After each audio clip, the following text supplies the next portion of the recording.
Call this meeting to order. Tonight, we're going to be led in the pledge by Mr. Ryan Nance.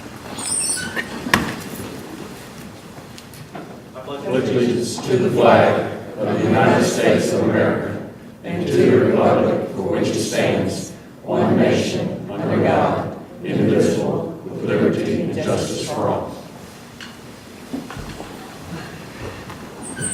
We could have a moment of silence, please.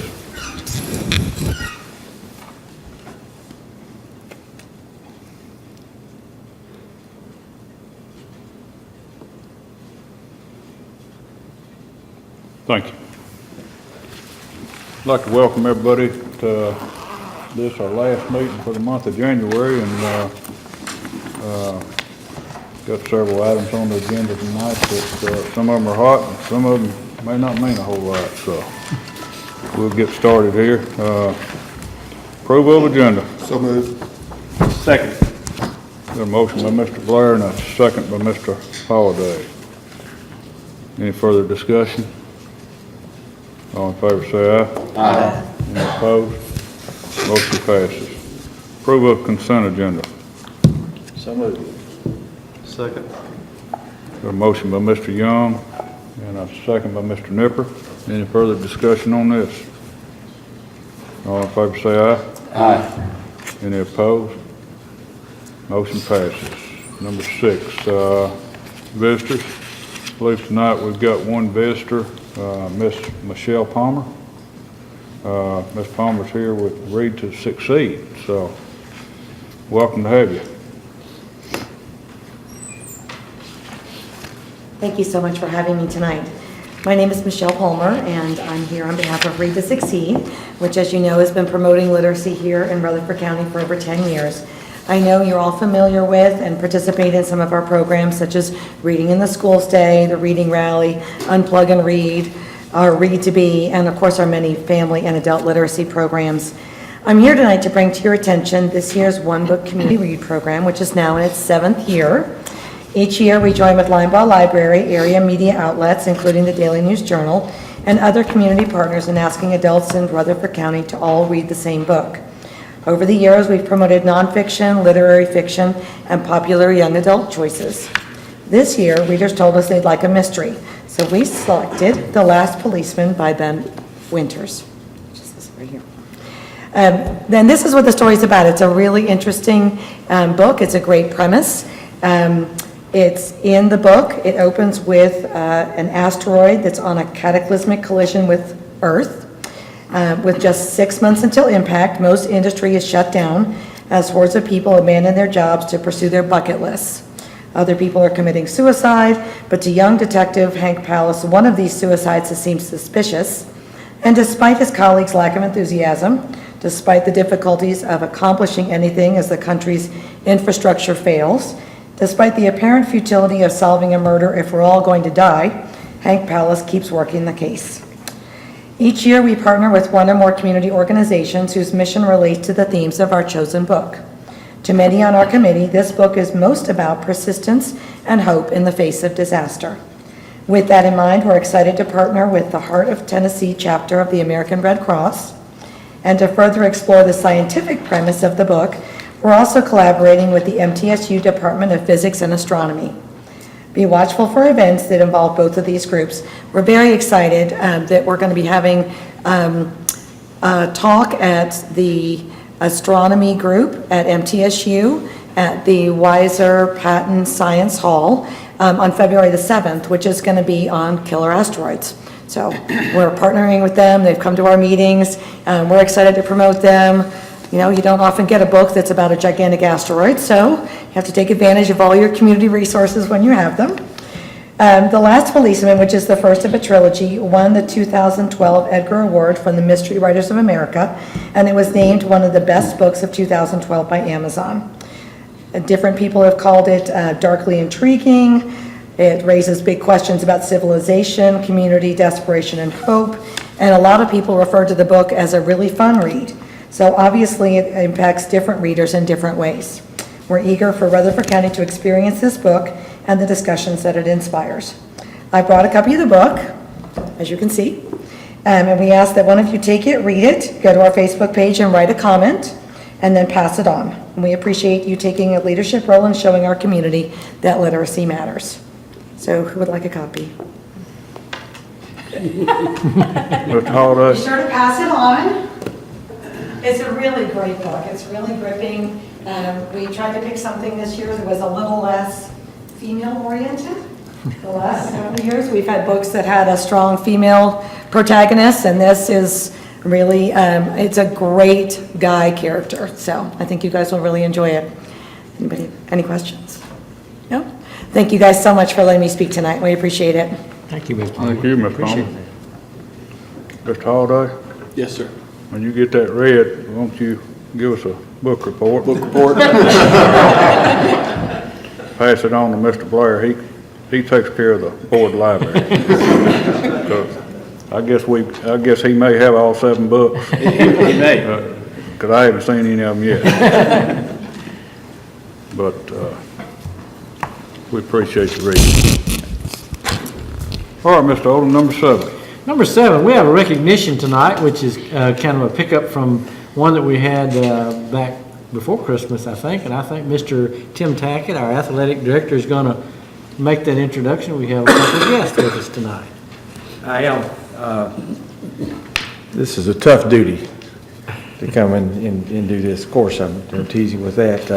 On December the 12th, Chris Hale and Jack Jones, Chris from Eagleville High School and Jack from Oakland High School were introduced to the board and to our TV audience as 2 of the 3 TSSAA Mr. Football Award finalists, which is quite an accomplishment for a system to have 3 of those in one particular year. The third is here tonight. He had an excused absence that evening because he was participating with the TACA All-Star Football practice and game in Cookeville that evening. And so we're glad that Denzel's able to come tonight. We are pleased to welcome Denzel Harding and Mr. Jason Bridgman, his principal that's here. And as I mentioned that night, and it's worth mentioning again tonight, and I think Denzel and Mr. Bridgman will certainly agree, these kind of awards don't happen in a vacuum. They happen because of great school support. And Siegel, over the I guess 11-year history now, has developed into a great athletic program, and certainly football as well. And that happens through the support of Mr. Bridgman and his teammates, family, coaching staff. We were hoping Coach Greg Wyatt would be here, the head coach, to introduce him, but he's not made it as yet. And if he happens to show up, I'm sure Mr. Bridgman might want to give him a share of that. But I'm going to, at this time, introduce the principal at Siegel High School, Jason Bridgman, and he will introduce Denzel Harding. He is correct. I was continuing to look over my shoulder. Hopefully Greg would get here, but I don't think he's going to make it, but I'm happy to do so. So I'll talk more about Denzel as a person than maybe an athlete because I don't have the stats. Let's get Denzel, since it's on TV, to come up and stand beside you. Is that okay? Absolutely. To do Come on, it? Yeah. Denzel. He's pretty shy, so I don't like Until he gets on the football field. Yeah, he's a different person on the field. Well, Mr. Denzel Harding, he was a finalist for the Mr. Football Award, offensive player.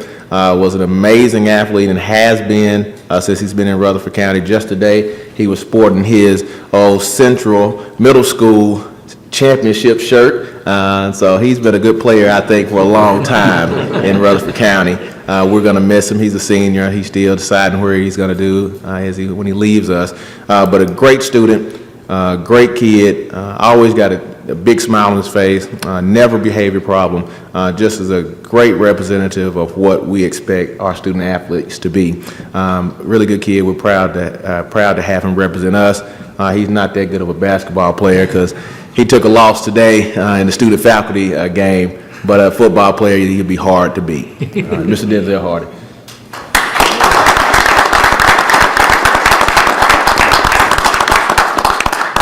Hey, it's a great honor to be here tonight. I'm blessed to be here, to get honored for all the talent that I have been and put in my life. I'm just thanking y'all for allowing me to be in Rutherford County Schools and be in this great state and a great nation. Thank you. Thank you.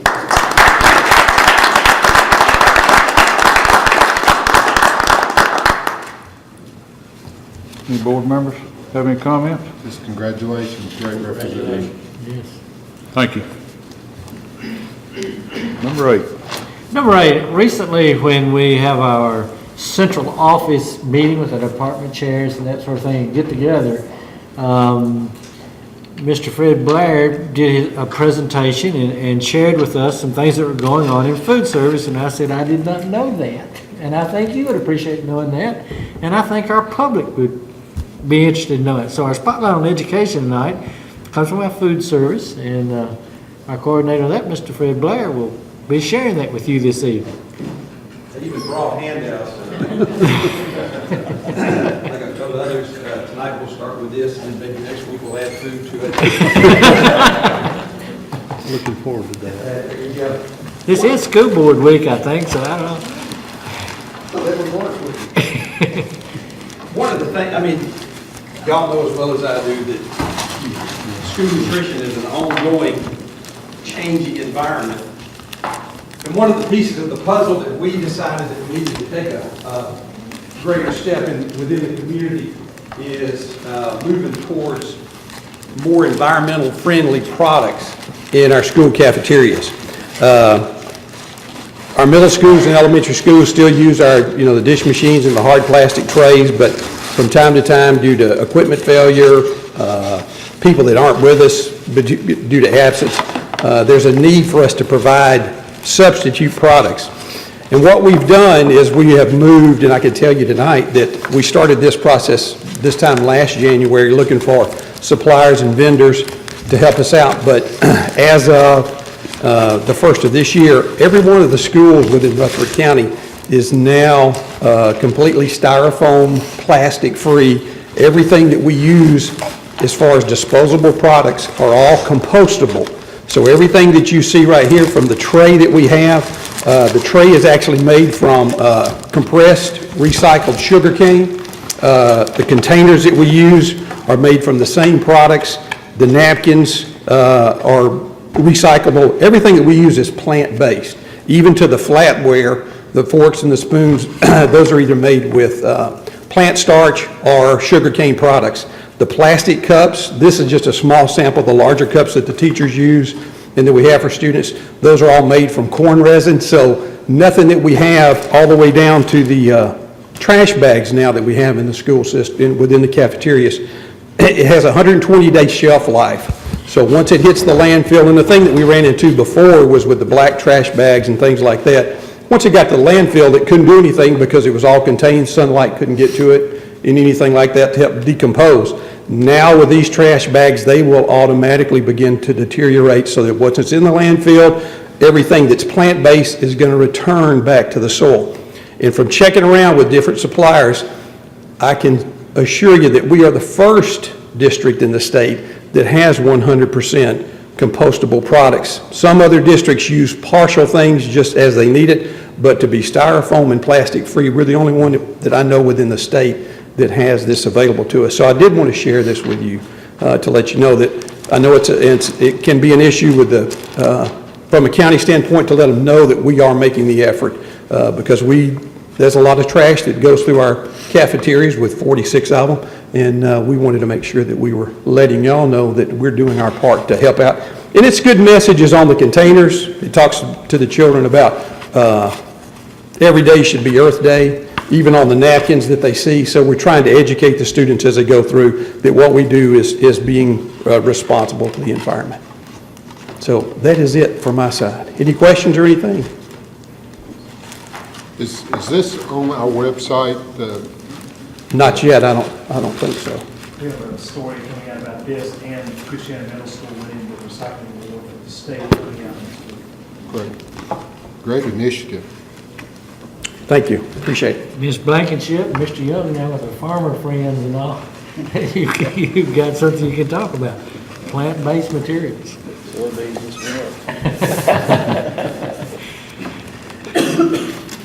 Anybody else? Number 10, oh, I'm sorry, number 9. Number 9 is in old business, and that's a follow-up from our last night's meeting dealing with the middle school rezoning. And so you have a couple of maps and in your packet this evening. You asked a question also. The last two was from the center, one of the center sections we were talking about the mileage, whether it be Whitworth, Buchanan, or that was going back to I think it was was Christiana. The question was asked, and so you've got those two mileages. Whitworth Buchanan is a little bit closer by about 3 to 4 miles. As we listened to you last night, one of the things that kind of resonated as you talked about it was that with the 933 proposed for Whitworth Buchanan and the developments that have been approved there in recent weeks, may not have left enough capacity for it to grow if it starts going rather rapidly. And they're beginning to work on it right now, designing roads, that sort of thing. The design that we had last night also had, if you, in the first one that you had last night, if you look at that, you had that the H in there was actually an area that had been going to Rockvale that was being pulled into Christiana. But basically, the second proposal tonight, which would be the one that I would recommend now as a change, leaves Rockvale really totally out of that, which we can look at in terms of our addition at Rockvale Middle School, probably in that sense. Also, it changes very slightly. Christiana Middle's last night proposal would be 938, and this one is 951. So increase there's a little bit by pulling the area which on the new map is H, basically. If you'll see that one. And it really didn't change your free and reduced in other places as we looked at that. But I think it incorporates some of your very serious concerns. We still have, by Joe B. Jackson, we still have a good cutoff area in that. The big area up there's labeled ELF last night, and this one too, still, that's closer. That was the mileage that was closer to Whitworth Buchanan than it was going back to Christiana's we had before. It kind of cleans that line up as shorter distance transportation-wise for parents or buses.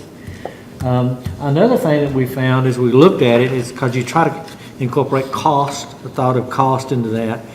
As I had our transportation to look more thoroughly at that H where it was a group from Rockvale, those students go over towards Blackman to high school.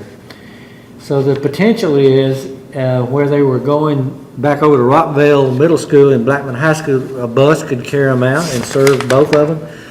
But by moving them back the other way, you got one bus going, you start having your bus going the other direction, but you're still trying to go back to Blackman High School, so there was certainly the potential that it might even require another bus to accomplish that. So really the one that best proposal for me, as people come and discuss it and all, would probably be the one that we have tonight with that one change for that little area which is designated, you see as H and G in there on this second map.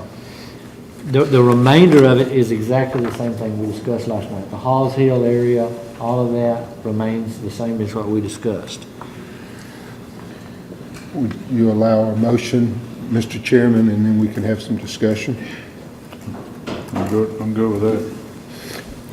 I'd make a motion that we approve this, Mr. Odom's recommendation to take to the public meeting as our zoning change. Got a motion by Mr. Blair. Second. Got a second by Ms. Blankenship. We'll open it up for discussion now. I just feel like, especially that last change really cleans this up and really kind of equalizes the population between the middle schools and with that complex or the building projections that's coming for Whitworth Buchanan, I think it's wise to have some growth room out there because we, like I said, we know it's coming. So I like this proposal. That H area is heavily zoned commercial, so we'll see too much growth out there in that area. Right. Anybody else?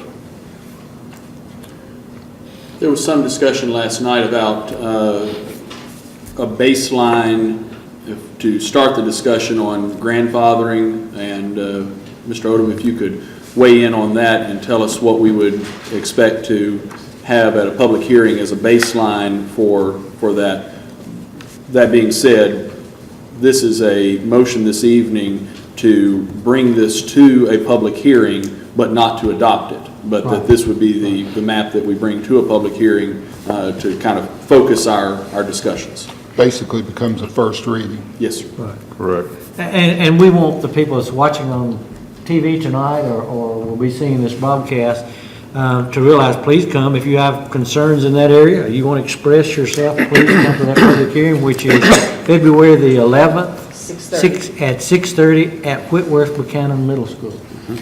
So please come. This is typical of what we do as a board. We present a proposal. You can kind of look at where you might be in this proposal, and you're open to come and comment or suggestions for us. And then we make decisions after that. I mean, there was some discussion last night about D up around the Halls Hill Pike and that area, you know, so this is not our final proposal, just like last night wasn't our final. As we proceed through this process, we take it with all seriousness and listen to what people are saying, and we'll make a decision. Now, we have typically in the past used a grandfather clause, and I think, I know Ms. Blankenship is looking for this, since a lot of this is her area and her particular zone. And would you like to say something about what you're thinking about proposing? I can't put words in your mouth, but you may want to share that. For the rising 8th graders and 7th graders. In other words, there are sixth graders and 7th graders this year. And to let them stay if they can get transportation back to the school that they're at. I think that sounds really good. Also, we've had so many different versions of this, and Mr. Morgan's done a great job with this. This map is still dated January 21st. If going forward with the part of this motion, if we could identify this map as 1.23, and we would know then that that's the map for today. Anybody else? Would like to mention, Mr. Chairman, that in our past public meetings, we have had comments from parents and other stakeholders that have brought to us things that we didn't see before, that, Right. made it, that just maybe wasn't clear to us. And so the public meetings have certainly been helpful in the past because we've had comments that we've adopted. So, When you live in the area and drive that road and that sort of thing, you yes, sir. understand things. Anyone else? All right, all in favor of the motion, say aye. Aye. Any opposed? Motion passes. So, February 11th, 6:30 at Buchanan Middle School, this is what we'll go with for right now. Number 10, Mr. Odom. Number 10, under facilities, Whitworth Buchanan Middle School multipurpose baseball and softball building and field lighting. Ms. Avie Seymour, principal of Whitworth Buchanan School, has requested permission to construct a 35 by 80-foot pre-engineered metal building for a baseball and softball multipurpose training room. The building will be heated and cooled and will house 2 batting cages, a pitching cage, restrooms, and locker rooms. Most of the labor and materials will be furnished through Metal Building Outlet Corporation, Jacobs Construction, Smyrna Ready Mix, and Farrell Brothers Construction. Money fundraised by the teams will complete the funding with no cost to the Rutherford County School Board. The building will be located between the baseball field, left field line, and the parking lot. The school will be responsible for all pertinent permits and fees. Also, Ms. Seymour has requested permission to install lights on Whitworth Buchanan Middle School baseball field. The lighting will be donated and installed by Middle Tennessee Electric, with remaining funds to come from the baseball account. Middle Tennessee Electric will require a permit and meet all requirements of the City of Murfreesboro. Recommend approval. Motion to approve construction of a 35 by 80-foot pre-engineered metal building at Whitworth Buchanan Middle School in the proximity of the playing fields for use by the baseball and softball teams. The building will be constructed through donations and fundraisers at no cost to the Rutherford County School Board. Since the building will be shared equally by softball and baseball team, there is no gender equity issue. The board will be responsible for all pertinent permits, and the school will be responsible for all pertinent permits and fees. Also, this motion is to approve installation of lighting at the baseball field at no cost to the school board. For junior equity purposes, lighting for the softball field will be pursued at the first opportunity. So moved. Second. Got a motion by Mr. Holliday and a second by Ms. Blankenship. Any further discussion on this? All in favor say aye. Aye. Any opposed? Motion passes. Number 11A. 11A is the Square for credit card payments. Eagleville School has requested permission to pilot the use of Square credit card devices so that credit cards can be used for payments to athletic events. These are the small Square credit card readers that can be attached to the iPhone or iPad, that sort of thing. Our auditors have approved this pilot. The charge for the service is 2.75% of each transaction. This 2.75% transaction cost will be recorded as expense on the school's book. We've actually changed the motion based upon the research of Mr. Reed and Mr. Sandvig and additional conversations with Mr. Bill Tollett. So here's the new motion, and if you'd like to hear Mr. Reed, he can kind of, some of the research that he had related to this. Recommend approval. Motion to approve Eagleville School's use of Square credit card devices as and this is a pilot, a one-school pilot for us, so that credit cards can be used for payments to athletic events. The accounting department will provide the protocol for the use of these credit cards. So I did talk to Mr. Todd. He said one of their issues at Eagleville, because they're not in the city, they don't have many banks and all, that very often people get to an athletic event or something, they don't have cash on them. You know, I mean, it's not as convenient as people don't carry as much cash as they used to. So he said he would like to do it, but we've got some procedures and things we've got to do to make sure it's included. So if you'd like for Mr. Reed to speak to it, he did quite a bit of research. As everyone knows, the economy's kind of been moving away from a cash economy for a number of years now, and certainly the direction, the way things are moving are more in the direction of using credit cards and debit cards and those sort of things. And in that vein, that's going to be an issue the school system's going to have to face, just like all the merchants have to face. With regard to this program here, obviously for many of you, you know the Square, the real advantage of this Square type, the program and the software and this little machine that allows you to scan credit cards is you use it with just a common iPad or iPhone, and it allows you to do that wirelessly. Because previously, before the Square, you had to have a wire connection or had some sort of antenna type wireless type connection where you had a limited range in which you could use these devices to scan credit cards. With the Square, the advantage of that is it allows you to use that on any iPhone or iPad that has a wireless Verizon type connection. So it makes it much more versatile because you use it out by a stadium, you use it by a baseball field, you don't have to be within a limited number of feet of an office or a school building to make it work. So it does have practical advantages in that sense. Now, the issues with respect to these, obviously you want to make sure whoever handles these credit cards handle them in a secure manner and do not misuse the credit cards.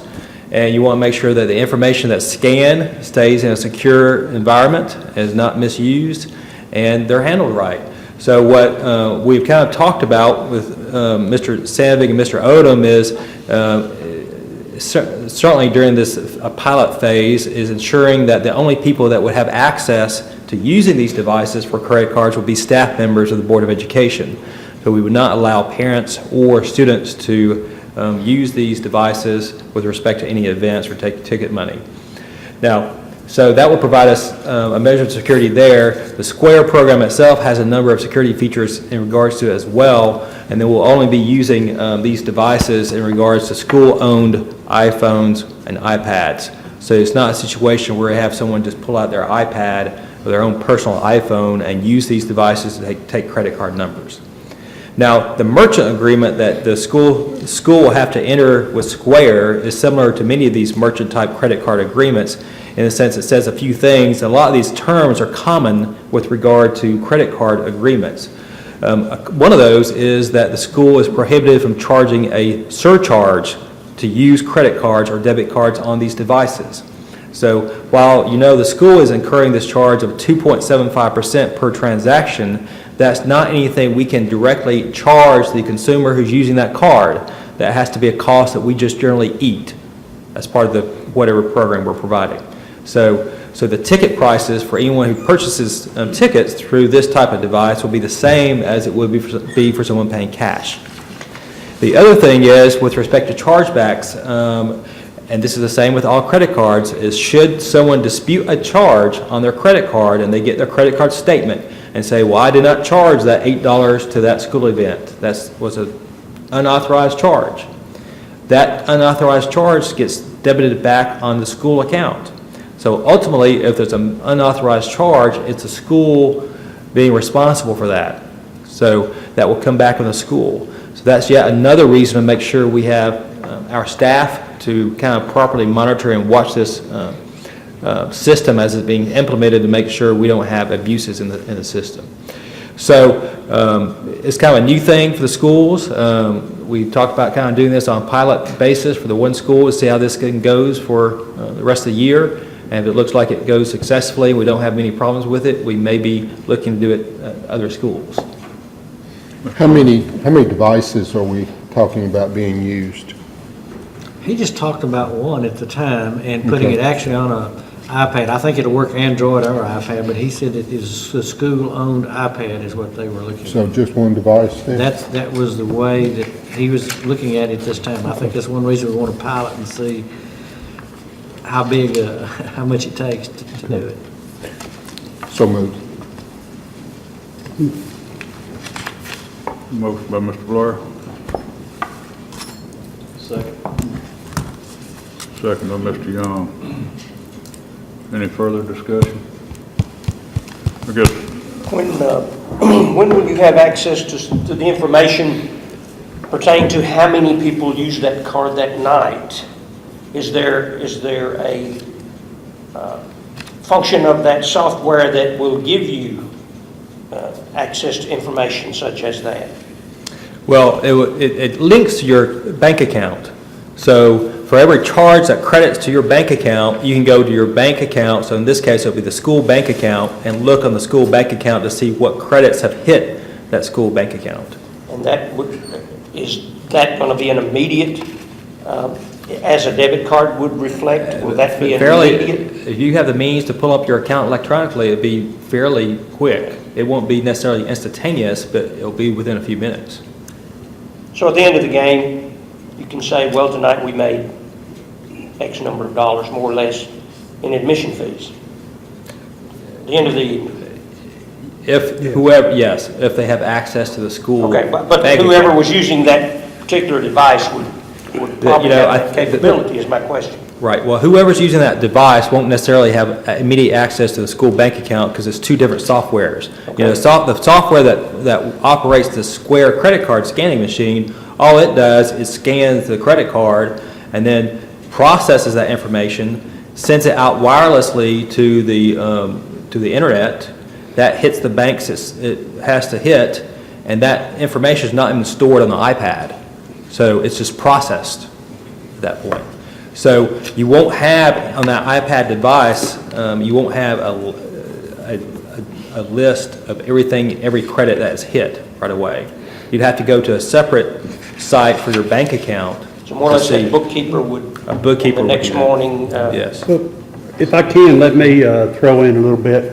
I've used this type of apparatus at the Healing Fields, at the Flags over on the Avenue. And what you can do is once you scan it, it goes out to a website, and you can log on to that website, and you can get an instant total at the end of the day, or in the evening after you get through using it. So you can tell how much it is.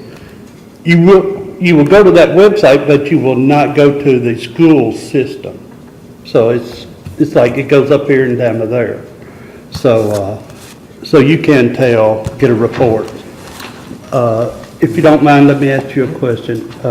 We're talking about, this is a pilot program, so I assume they will come back to us to get approval again to implement this? If it's going to be at other schools, yes. Right, okay.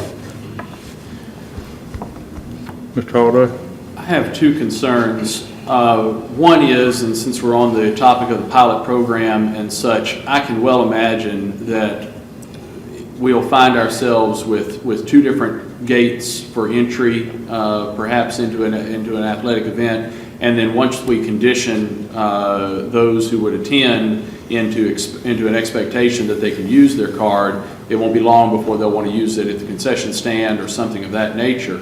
I think an effective pilot program isolated to Eagleville High School may be to allow 3 of these devices, and if they just want to use one, that's fine, but allow them the opportunity to grow and effectively use it there at Eagleville High School. I don't want to frustrate the general public that there's only one place in the whole building that they can use this, and that it become a frustration and the pilot program fail because of a deficiency in that respect. I think the safeguards are effective of only having school personnel and only school-owned base equipment, be it iPad or iPhone, to use that out of. I think that that's something that I offer as a discussion, not as an amendment, but if there's some interest in that. The second thing is that in practice, I have found that merchants that I have worked with have set up a separate bank account because of the chargeback, and that they essentially isolate the chargeback liability to an account that then at the end of the evening or the end of a month or something, funds are transferred from that bank account that is tied to this device over to a bank account that may have much more than just this device and those transactions in it. That kind of insulates us from that chargeback opportunity that the agreement compels us to be subject to. I think this is some of the things we have to work into that protocol. That's why we said one school, a smaller school, and to do that. Now, the internal controls at a ball game, they're going to have to save how many of these they scan and put in. It's just like now when you buy the ticket, you know, you have the beginning ticket number, the ending ticket number for students and for adults and all, and then that has to be rectified with the money that's collected and all.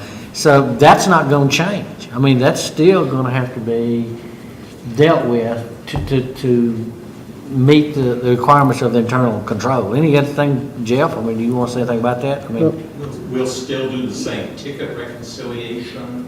It's just that will be another settlement other than cash. Has there been any thoughts from accounting perspective of isolating the bank account and tying this to a separate account rather than the school account? We have not talked about that. Okay. Look at doing. Do they have a projected startup date? I would think, just off the top of my head, it would be football season of this year. That's just my thinking. when I talked to him today, the one thing about it, a lot of the athletic season is about over, with the exception of some of your field sports that's coming later on. And he was interested in starting it out on a small scale also to see how it works. So I think he would like to go ahead and maybe try it for some of the field events, maybe that's coming up this spring, but to see how the protocol works and what changes that you do not anticipate that becomes an issue for you and all to do. So. I guess the question I would have for Mr. Sandberg is how quick can you put something like this together? Pretty quickly, unless we decide we need to go with a second account. That would be But just, I don't know what the rest of the board, how the rest of the board feels, but I like the idea of going. I mean, if you want to start it now, Mr. Sandvig gets protocol and all that put together, but I'd rather keep it for next year, run a full year on it before we cut it loose with the other schools, because I think we've designated Eagleville just to start this thing, and I don't think you're going to find out all the information you need in the next 2 or 3 months. Mr. Blair? Well, again, being maybe a smaller crowd, especially at a football game, that I guess my 2 points, this is a system that has been regularly used at different venues for, I think, at least, 2 or 3 years. So it's become commonplace. With Eagleville, there's basically one gate. So, as far as having control and and staying with one device, it may be simpler just to stay that course at this time and just see how it works. And so Eagleville will be is a great opportunity to pilot this to see how it works. The other thing is taking some of the, having so much cash at these ball games, lends itself to another security issue, and taking away the cash aspect, may be just another benefit, so. I do think the second bank account is something worth exploring. I think it gives you a much more definitive review of what you've done, easier to access. Now, you do the accessing, I don't, so it just seems that it would be much more friendly to the numbers that you want to accumulate.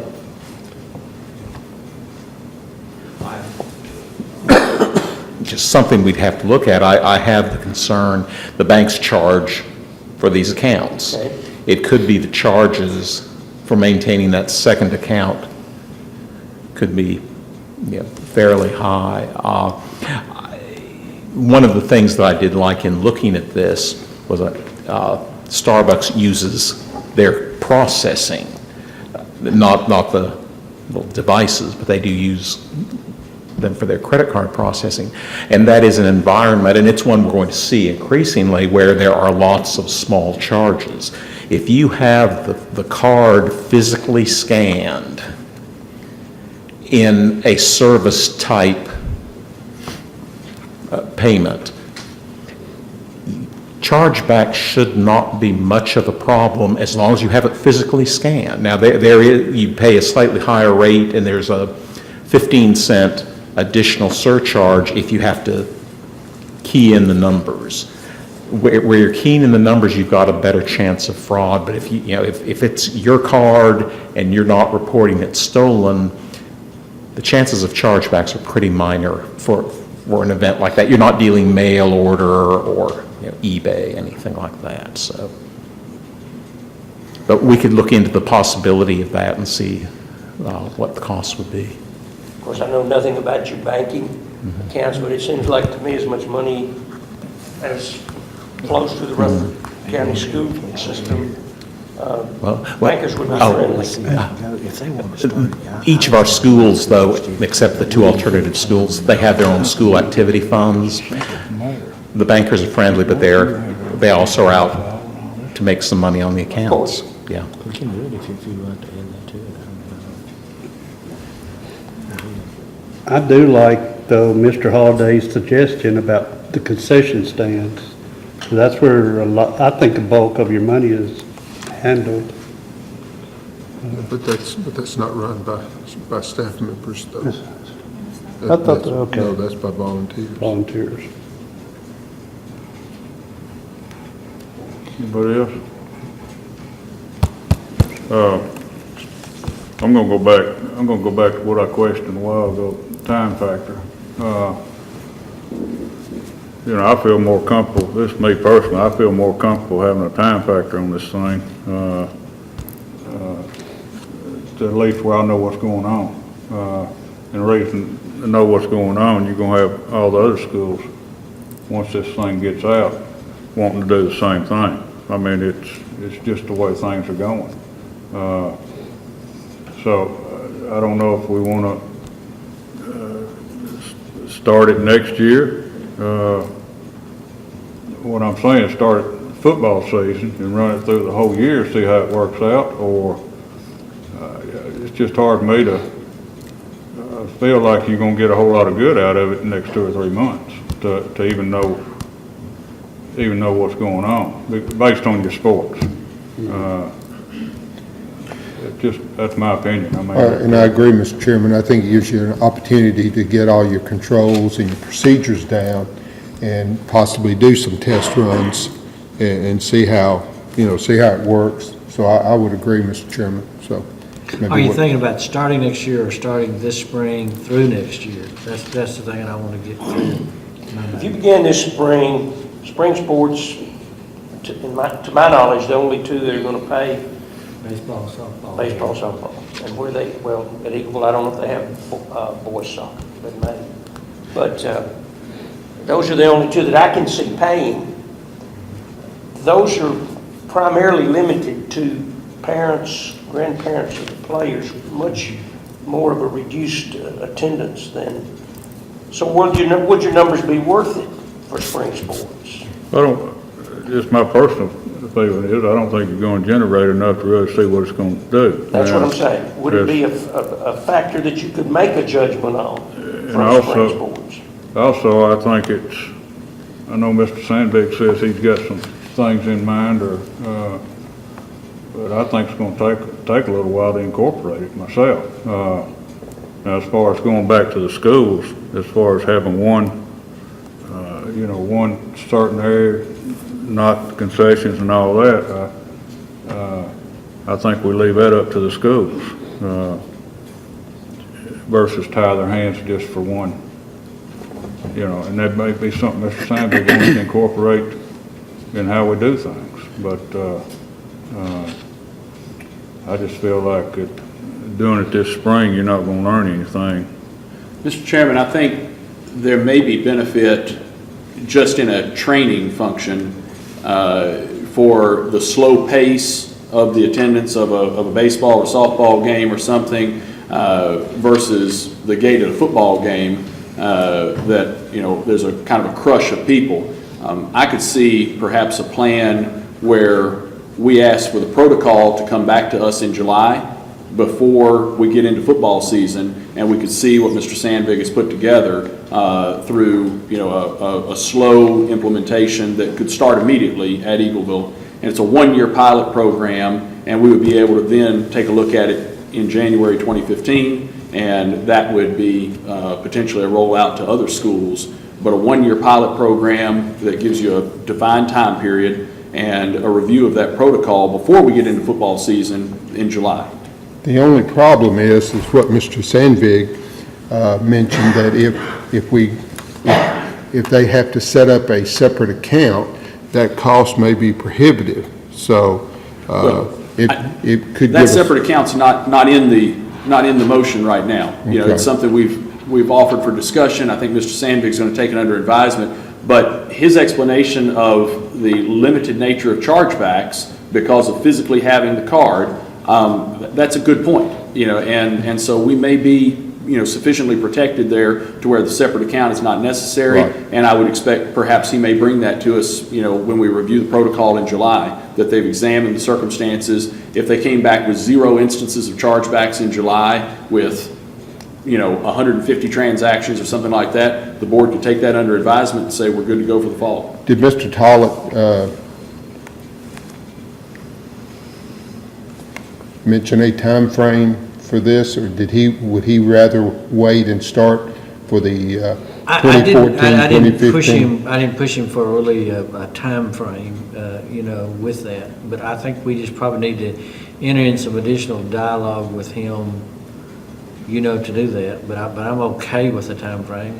I think he is thinking mainly about football season and things like that. But he's kind of wanting to see where it goes or what issues he has too. A little bit of what you're talking about to see. But he realizes it will not be used extensively until you get back into the football season, and certainly basketball season possibly. There's certainly nothing, athletic that's compelling between now and February 20th. If it was the desire of the board to set this on the table for a month and pick it up on the 20th, we may have a real clear perspective on it. It seems like we're... Want to see the protocol first somewhat? I mean, that's okay. He was okay. It may give us that peace of mind that we don't have tonight. Yeah. Well, I'll just make one last comment myself. Let me just say, I'm in favor of this, but I would like to see it laid out. Mr. Sandvik, Mr. Reed, bring something back to us to where we, as board members, know exactly what's going to be out here. That's my feeling. I think it'll be good for them. We'll ask Mr. Toller to come back if you'd like. We could withdraw it and have him to come back too at the next meeting when we get the protocol and see. I mean, I'm fine with that, but I don't know if Mr. Tollett needs to sell us on anything. I think we're all good with doing it. I think we just want to know exactly how we're going to do it. Do I need to withdraw my motion for us to table it? Okay. Mr. Chairman, I withdraw my motion. Mr. Young, you withdraw your second? Yes. Okay. If we can, Mr. Sandvig, next board meeting on the 20th, could that give you enough time to try to have something worked up? Is it appropriate to throw out one more thought that relates to this? We talk about a staff member, and I think when you get into softball and baseball, you're going to have fewer available staff members. Football certainly is a big draw. Basketball, you've got staff in your building for that. But that's something that Mr. Tollett could let us know more about, how he expects to entice that staff member to hang around and be there to swipe those cards as they come in. So just a thought that, it's a great idea, a wonderful idea. We didn't even have to take cash around with us, but that'd be great. We'd like to get this first one right, if we can. Yes, Before we exactly. get launched out to many others, I agree. So if everybody's good with that, we'll get an update next month and hopefully have something to move forward with, because I think it'd be a plus for all the schools, but we need to, I don't think it's something we don't need to jump right into it. Sure. If everybody's good with that, that's what we'll do. B, Mr. Odom. B is point and pay online credit card payments for online classes. The county trustee, Mr. Tim Beatty, has offered to set up a point and pay link for online credit card payments for online classes. Several Rutherford County offices already use this software. The fee is charged to the credit card user 2.5% with a minimum charge of $2. The software is similar to MealPay, which is used for online meal payments. The online class cost is $125 per half credit. Courses are taken and paid by the half credit, so the full credit course is $250. A point and pay link would be added to the Board of Education's website, and funds are deposited directly into the Board of Education bank account. Recommend approval. Motion to approve point and pay for online credit card payments for Board of Education online classes. Heard the motion. So moved. Second. Motion by Mr. Holliday and a second by Mr. Blair. Any further discussion? All in favor say aye. Aye. Any opposed? Motion passes. C. C is a request additional staff move to $35 per month phone reimbursement. Mr. Odom is requesting that Tim Tackett, our athletic director, and Lynn Pater, our purchasing agent, be added to the list of those who are eligible to receive a $35 per month reimbursement towards the cost of their personal cell phones for work purposes. Both Mr. Tackett's and Ms. Pater's positions require that they be in and out of the schools on a regular basis. Recommend approval. Motion to approve adding our athletic director and our purchasing agent to the list of those who are eligible to receive a $35 per month reimbursement towards the cost of their personal cell phones for work purposes. So moved. Second. Motion by Mr. Blair, second by Mr. Holliday. Yes. Any further discussion? All in favor say aye. Aye. Any opposed? Motion passes. D. D is the school nutrition technology supervisor position. Staff is asking to combine two vacant central office school nutrition positions in order to fund the school nutrition technology supervisor position. Federal changes in the school nutrition program require that we maintain more detailed information on the food served, its dietary content, and our inventories. This position is primarily responsible for development, execution, and monitoring of software systems for the school nutrition program. Development will include menus, recipes, bids, and the procurement of all products meeting the Healthy Hunger Free Kids Act of 2010. The position will be responsible for both back of the house and front of the house software.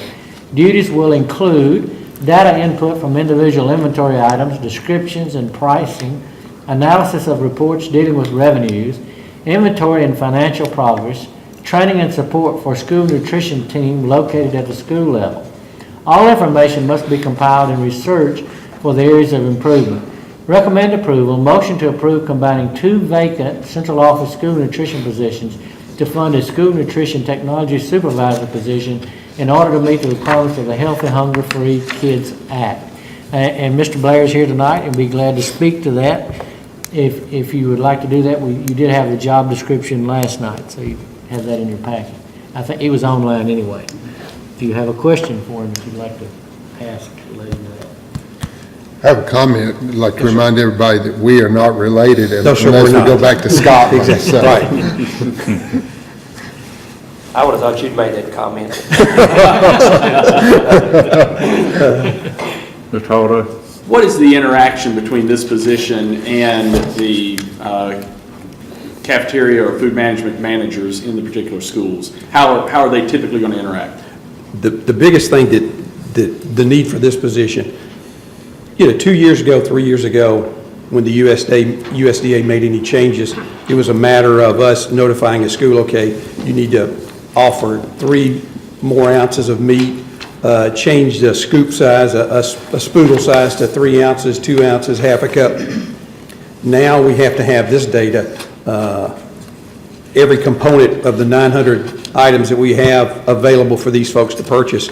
Each one of these has to be entered into the system, and all the nutritional data has to be input into the system, because now it's calories, it's fat, it's sodium. So if there's a change in a product, then we have to take that item, drop it in, and then get the information that we need to make sure that we're hitting those targets. Now, to your point, even as of Monday, we begin training on the inventory and the order process. We have cafeteria managers will be coming in here over the next 3 months for training sessions of where we'll be showing them how we're going to be inputting this data, plus the folks that are doing this for us right now will be in charge of that. And then we take it back out so we can work with the staff individually. That's where the other, our field managers that we have on staff, when we originally started, we were hoping that they would be able to pick up some of the information on this, but as the law has continued to change, theirs is now more of a training aspect. We have to push those folks back out into the schools so that they've got hands-on training with the cafeteria managers and the staff right there to give them the comfortable, just make it easier for those folks out there. So it's all tied together. It's all interwoven. We're out interacting with the cafeteria staff and the managers, doing reviews, plus the information that we've got to have right here. And what this does is this takes the burden off the cafeteria staff, because they have that information once they pull it up. For example, if whatever the menu is for tomorrow, they can actually access this data from their computers in their office, and it's going to tell them exactly what they need to do to prepare those products, all the HACCP requirements that we have to have and everything. So it's a matter of taking the step to get all this information into one centralized place so everybody can access that data. Not that either of these are a negative, because they're both essential. To have a proactive individual that is creating and modifying and pushing these choices forward, or to have a reactive individual that is taking the choices that others are making and recording them appropriately and monitoring them the right way. Do you see this position as more proactive or a reactive position? It's proactive now, because we're ahead of other school systems simply because of the advanced stage of the technology that we have available through the program that we're using. We have the capability of doing this. The USDA, over the course of the summer, made 3 or 4 changes within a short time frame before we started school, that we were having to physically go in and make those manual adjustments to calculate these nutritional values, where the software now, because of the data that we've input, we can do that ourselves. Any kind of changes that comes up, we can make them instantaneously to make sure that we're compliant for everything that the government's requesting. Just make sure I understand, the two positions have been combined to this one position, so there's no extra cost to the board here. No, sir, there's no cost, because as being self-supported, the funding for school nutrition, we pay for everybody who works in our department. We pay their salaries, their benefits, so there's no cost at all to the county. No tax dollars, no county tax dollars are used for anything that we do in school nutrition. And you can't take school nutrition monies and put them anywhere else. No, sure can. In the school budget. You sure can. So moved. Second. A motion by Mr. Young and a second by Ms. Blankenship. Any further discussion? All in favor say aye. Aye. Any opposed? Motion passed. Insurance information, we had that last night, unless Ms. Barnes has anything further. Only that we identified just 67 employees out of the 700 that did not have an active Rutherford County email address, which is a great and manageable number for us then to ask supervisors to contact them directly. And I know that many people of that 750 have contacted the insurance department and have had the screening done. So I think we're going to see a big reduction in numbers Good. in February when we meet again. Good. Appreciate you We doing that. placed in your folder, last night, we got into, from this, we kind of morphed into the retirement system, the changes for that. I received a letter today, brand new, that we didn't know was coming, so I think that's in your folder also, that we just went ahead and filed that for you. All right. 13, we're gonna pull that tonight, and we'll deal with that probably 2 months down the road, something like that, so. 14, general discussion.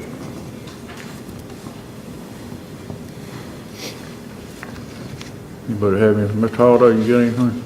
I was hoping somebody else would say something to give me a chance to pull this up here, but on the marquee for Laverne High School, and I took a picture of it, it says, there it is, Dual Enrollment Academy, over 500 credit hours earned in 2013. 500 credit hours at $120 a credit hour, over $60,000 worth of not high school, but college credit earned at our Dual Enrollment Academy at Laverne High School. I think it's just an outstanding program, and we may not be able to contain it at Laverne High School. We may just have to roll that out all over the county because of the benefit that it is to families to be able to have the high-achieving students that we always were taking care of with honors courses and AP courses, but to have this strategic partnership with Motlow and other universities and capitalize on that opportunity and allow them to go ahead and start getting college credit, it's just going to be an extraordinary opportunity, and I'm so proud of what they're doing at Laverne High School. We actually have, people can do it other places, but Laverne is so far ahead. There's dual credit and dual enrollment, and parents that may be interested, that's listening, the Hope Scholarship monies, if they have the GPA average, they talk to their counselor, and the courses are available. They can use it between their junior and senior year and be earning college credits, and it does not impact your overall Hope Scholarship funding availability if you access it in those high school years. So we tell that generally to parent groups when they go to the schools, but something people need to realize. With, I think we're getting into single digits again tonight as far as the buses with diesel. I know we went through the polar vortex, and now it looks like we're going through another one. As far as the buses, everybody seems to be managing. Are there any issues with regard to that? We've been running every one quite well. Don't anticipate it. Anybody else? Before we adjourn, I'll just give you an update. Next meeting we'll have be Monday, February 10th. Got a policy meeting, 5:30. If there's nothing further, we're adjourned.